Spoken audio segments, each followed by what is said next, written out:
मित्रों, यह तो हम जानते हैं कि पृथ्वी पर जन्म लेने वाला कोई भी प्राणी अमर नहीं होता, अर्थात उसे एक ना एक दिन मरना ही होता है। लेकिन क्या आप जानते हैं कि मरने के बाद आत्मा का क्या होता है, या मृत्यु के 24 घंटे के बाद आत्मा अपने घर वापस क्यों आती है और वह कितने दिनों तक अपने घर में रहती है? अगर नहीं जानते तो मैं बता दूं कि इन सभी सवालों का जवाब गरुड़ पुराण में विस्तार से बताया गया है। और आज की इस वीडियो में हम आपको यही बताने जा रहे हैं, तो चलिए वीडियो शुरू करते हैं। नमस्कार श्रोताओं, एक बार फिर से आपका हमारे YouTube चैनल में बहुत बहुत स्वागत है।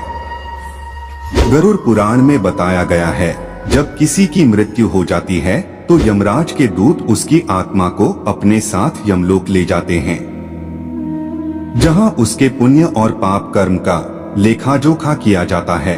और फिर 24 घंटे के अंदर यमदूत उस प्राणी की आत्मा को वापस उसके घर छोड़ जाते हैं।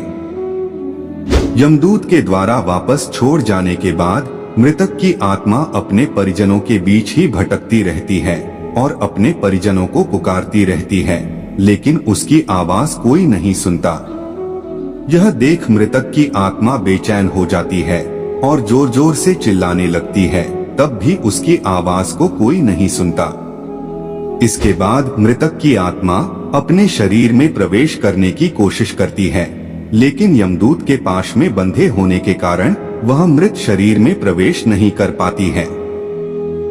इसके अलावा गरुड़ पुराण में बताया गया है, किसी की मृत्यु हो जाने पर जब उसके परिजन रोते बिलखते हैं तो यह देख मृत आत्मा दुखी हो जाती है और वह भी रोने लगती है, लेकिन वह कुछ कर नहीं पाती और लाचार होकर अपने जीवन में किए गए कर्मों को याद करके दुखी हो जाती है।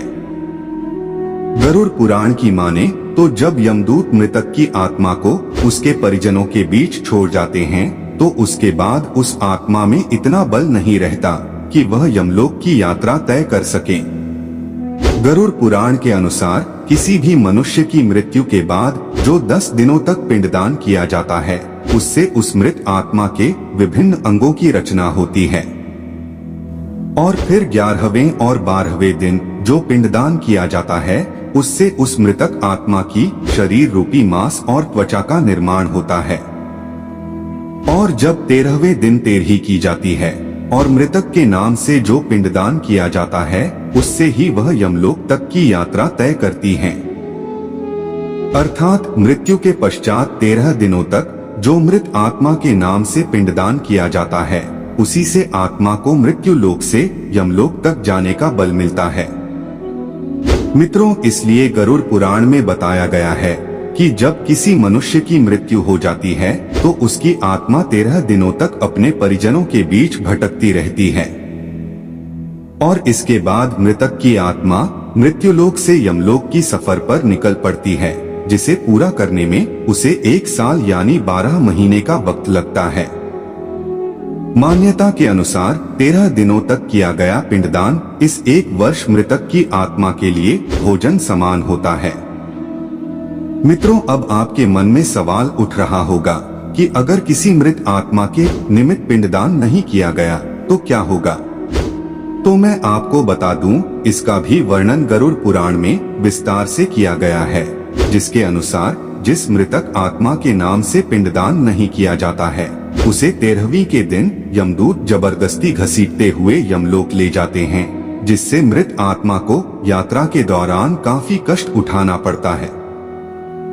इसलिए हिंदू धर्म में हर मृत आत्मा के नियमित 13 दिनों तक पिंडदान किए जाना आवश्यक बताया गया है। इन सब के अलावा गरुड़ पुराण में यह भी बताया गया है कि 13वीं के दिन मृतक के निमित्त परिजनों के द्वारा किया जाने वाला भोज कर्ज लेकर किया जाए तो मृत आत्मा को शांति नहीं मिलती। मृत आत्मा को इन बातों का बड़ा ही कष्ट होता है, मन ही मन सोचता है कि काश मैं अकेले ही कष्ट उठाता। साथ ही गरुड़ पुराण में यह भी बताया गया है कि जो मृतक के परिजन को कर्ज लेकर भोज करने पर मजबूर करता है, ऐसे इंसान को यमराज कभी भी क्षमा नहीं करते और उसकी मृत्यु के बाद उसे कई तरह की यातनाएं देते हैं, और फिर उसे वापस मृत्युलोक में भेज देते हैं।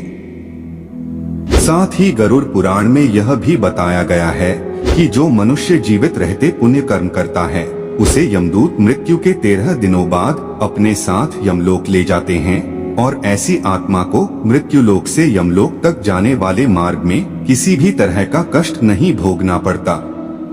वहीं जो मनुष्य अपने जीवन काल में बुरे कर्म करता है उसे यमदूत पूरे रास्ते कई तरह की यातनाएं देते हैं, जिससे वह थर थर कांपने लगता है और यमदूतों से बार बार क्षमा मांगता है, लेकिन यमदूत उसे क्षमा नहीं करते। इसके बाद जब पुण्य आत्मा यमलोक पहुंचती है तो यमराज उसे स्वर्ग लोक भेज देते हैं, जबकि पापी आत्मा को उसके द्वारा किए गए बुरे कर्मों की सजा भुगतने के लिए नर्क लोक भेज देते हैं और सजा पूर्ण होने के बाद निम्न योनि में मृत्यु लोक भेज देते हैं।